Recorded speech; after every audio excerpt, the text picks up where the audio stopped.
Good evening my friends and audience. কেমন আছেন সবাই? আশা করি ভালো আছেন। আমি ডক্টর আশিস মজুমদার। আজকের সান্ধ্যকালীন অধিবেশনে আপনাদের সকলকে স্বাগত জানাচ্ছি। আপনারা জানেন আমাদের প্ল্যাটফর্মের নিয়ম অনুযায়ী একদিন থাকে ইংলিশ ল্যাঙ্গুয়েজের একটি ক্লাস এবং তারপরের দিন থাকে মেডিকেল সায়েন্সের ক্লাস। তো আজকের ধারাবাহিকতায় আজকে আমাদের ক্লাস হবে মেডিকেল সায়েন্সের উপরে। তো আজকে সুন্দর একটি ফ্যাসেট দিব একটা মেডিসিনের, যে মেডিসিনগুলো আপনারা ব্যবহার করেছেন, প্রত্যেক ক্লিনিকেই কম বেশি ব্যবহার করেছেন, কিন্তু আজকের এর অ্যাপ্লিকেশনটা একটু অন্য ধরনের হবে। হ্যাঁ, যে এটা সাধারণত কমনভাবে যেখানে ইউজ হয়, আজকে সেখানে একটু অন্যভাবে এটি ইউজ করব। কিভাবে? আমরা মাইন্ড টেকনিক ইউজ করে বা মেন্টাল ফিলিংস ধরে এটা যে অন্য সাইডেও ইউজ করা যাবে, আজকে আমরা সেটি একটু দেখব। তো চলুন শুরু করি।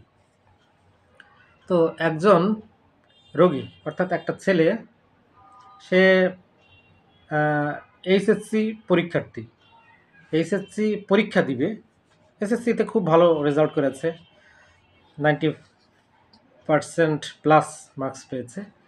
ইন্টারেও তার সেরকম স্বপ্ন যে এটাতেও ওরকম 90+ মার্কস পেয়ে সে মেডিকেলে ভর্তি হবে, মেডিকেলে পড়াশোনা করবে। তো কি হলো, হঠাৎ দেখা গেল ছেলেটার বাবা হঠাৎ অ্যাক্সিডেন্টে মারা গেল। কি হলো, ছেলের বাবা হঠাৎ অ্যাক্সিডেন্টে মারা গেল। তারপর কি হলো, সংসারের পুরো দায় দায়িত্ব এখন তার কাঁধে। এখন তার আর পড়ালেখা হলো না, এবং পড়ালেখা বাদ দিয়ে এখন তাকে সংসারের হাল ধরতে হয়েছে। তো এইভাবে কিছুদিন চলার পর সংসারে মা আছে, ছোট ছোট ভাই বোন আছে, এখন এদেরকে তো বাঁচিয়ে রাখতে হবে, সংসারের আয় উপার্জন তারই করতে হয়। পড়ালেখা এখন বাদ দিয়ে এখন সে সংসারের হাল টেনে ধরেছে। তো এরকম করতে করতে এক পর্যায়ে তার মরবাইড প্যাথোলজি এসে গেছে শরীরে। এখন ডাক্তারের কাছে যখন আসলেন, না আমার কাছে আসলেন, যাই হোক, এবার এসে যখন তার সমস্যাগুলো আমাকে বললেন, তখন আমি এর ব্যাকগ্রাউন্ডটা একটু বোঝার চেষ্টা করলাম। তখন এক পর্যায়ে একটু বড় নিঃশ্বাস ফেলে বলল যে আগে কি ভেবেছিলাম আর এখন কি হয়ে গেল, আগে কি ভাবছিলাম আর এখন কি হয়ে গেল, ব্যাস, দিস ইজ দ্য কেস। এই যে একটি ভার্সন। এবার আরেকটি ভার্সন দেখুন। একটা ভদ্রলোক, ওনার বয়স হচ্ছে 50 কি 52 হবে।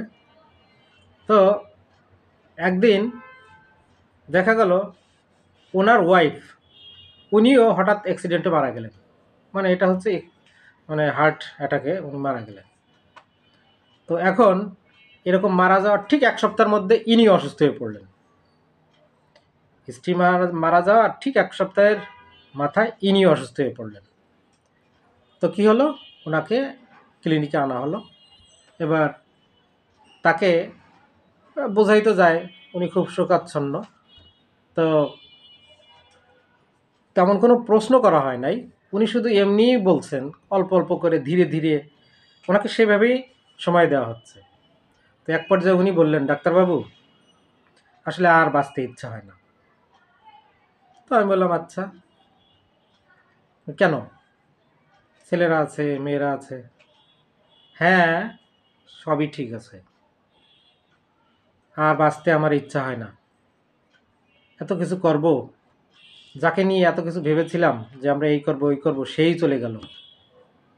কি ছিল কয়েকদিন আগেও, গত সপ্তাহেও কি ছিল আমার জীবনে, আর এখন কি হলো? কয়েকদিন আগেও কি ছিল জীবন, আর এখন কি হয়ে গেল? This is the case. দেখুন, আগের কেস এবং এখনকার কেস দুটোর ফিলিংস কিন্তু একই রকম। তো এই ক্ষেত্রে এই রোগীর মেন্টাল ফিলিংসটাকে ডিকোড করে আমরা কোন মেডিসিনে পৌঁছাতে পারি, কিভাবে আমরা এটা অ্যানালাইসিসটা করব, আসুন দেখে নিই। তো দেখুন, দুজন রোগী কিন্তু একই কথা বলেছে যে আগে লাইফটা কেমন ছিল আর এখন কি হয়ে গেল। তার মানে কি, তার ভাগ্যটা পুরো উল্টে গেল, ভাগ্যের চাকা পুরো রিভার্স হয়ে গেল।